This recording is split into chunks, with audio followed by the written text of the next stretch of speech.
Sunshades from Home Depot or from blinds.com. Ordered these from blinds.com.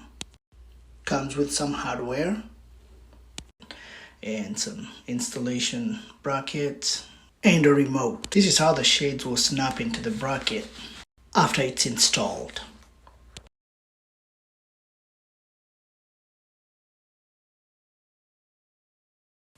Here's just a quick look at one of the sunshades before they're installed. Install the template onto your installation surface. This helps to align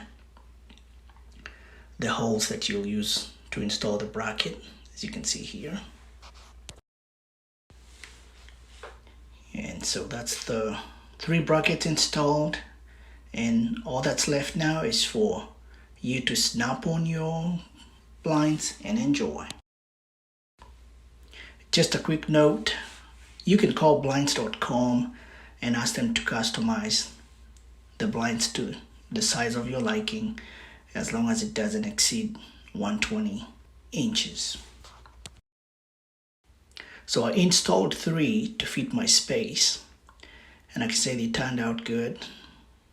They do the job they were intended to do, and I like that they also came with a remote control.